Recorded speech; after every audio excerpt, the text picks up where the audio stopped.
Panorama group, जो सोचता है वो करता है। आपके अपने सपनों का आशियाना।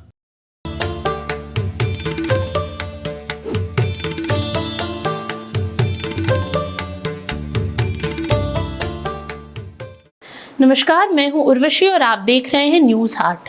अब देश में बढ़ती गर्मी के बीच लोकसभा चुनाव 2024 की वजह से भी सियासी पारा बढ़ रहा है। ऐसे में राजनीतिक दल अपने अपने प्रचार में किसी तरह की कमी नहीं छोड़ रहे हैं। एक्ट्रेस कंगना रनौत और हेमा मालिनी सहित कई फिल्मी सितारे इस बार चुनावी मैदान में हैं। तो कई ऐसे सितारे हैं जो प्रत्याशियों के समर्थन में रैली और रोड शो भी कर रहे हैं।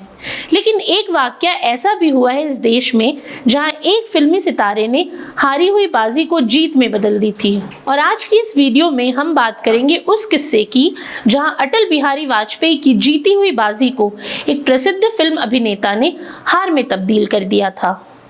चुनाव के बीच बदलते मिजाज की ये घटना साल 1962 लोकसभा चुनाव की है, जहां टक्कर जनसंघ प्रत्याशी अटल बिहारी वाजपेयी और कांग्रेस नेता सुभद्रा जोशी के बीच था। ऐसा माना जाता है कि साल 1962 के इस चुनाव प्रचार में फिल्मी सितारों की एंट्री हुई थी और उसके पीछे के रणनीतिकार थे पूर्व प्रधानमंत्री जवाहरलाल नेहरू, जिन्होंने खुद कांग्रेस प्रत्याशी के लिए प्रचार न करके एक फिल्मी सितारे को चुना।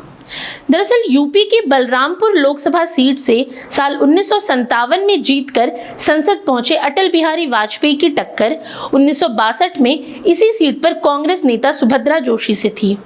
2 बार की सांसद सुभद्रा जोशी का नाम सुनकर खुद अटल बिहारी वाजपेयी भी चौंक गए। इतिहासकार बताते हैं कि उस वक्त सुभद्रा चाहती थी कि नेहरू उनके लिए चुनाव प्रचार करें, लेकिन नेहरू अटल बिहारी वाजपेयी के खिलाफ प्रचार नहीं करना चाहते थे। ऐसे में उन्होंने उस वक्त के सबसे लोकप्रिय चेहरों की तलाश करते हुए फिल्म अभिनेता बलराज साहनी को कांग्रेस प्रत्याशी के प्रचार के लिए चुना। हालांकि अटल जी अपनी जीत को लेकर आश्वस्त थे। उनका मानना था कि बलरामपुर की जनता सुभद्रा जोशी को इतना नहीं जानती थी और अटल जी एक बार जीते हुए कैंडिडेट थे। ऐसे में वो अपने चुनाव प्रचार में जुट गए। इधर बलराज साहनी अपनी फिल्म 2 बीघा जमीन से पूरे देश में प्रसिद्ध और चहेते बन चुके थे। उन्होंने उस फिल्म में शंभू का किरदार निभाया था, जिसने गरीबों से लड़ाई लड़ी। वहीं पंडित नेहरू ने भी अंदाजा लगाया कि नेता से ज्यादा लोग अभिनेता को पसंद करते हैं। ऐसे में उन्होंने बलराज साहनी से बात की और उन्हें कांग्रेस प्रत्याशी के लिए बलरामपुर में प्रचार करने के लिए कहा। इसके बाद जब लोगों को पता चला कि बलरामपुर में सुभद्रा जोशी के समर्थन में बलराज साहनी आ रहे हैं, तो लोगों की रैलियों में भीड़ जुटने लगी। कहा जाता है कि बलराज साहनी बलरामपुर में शायर बेकल शाही के घर पर ठहरे थे और वहीं से सुभद्रा जोशी सहित वरिष्ठ कांग्रेस नेताओं ने प्रचार की स्क्रिप्ट तैयार की। चुनाव प्रचार के दौरान आलम यह था कि लोग बलराज साहनी की एक झलक देखने के लिए घरों की छतों और खिड़कियों पर खड़े दिखाई दिए। बलरामपुर की गलियों में भीड़ उमड़ पड़ी। बलराज साहनी ने उस दिन शाम तक जनसभा की और कांग्रेस के लिए वोट मांगे। चुनाव प्रचार के दौरान बलराज साहनी ने जनता का मिजाज बदल दिया और सुभद्रा जोशी के पक्ष में ऐसा माहौल बना कि अटल बिहारी वाजपेयी अपनी जीती हुई सीट हार गए।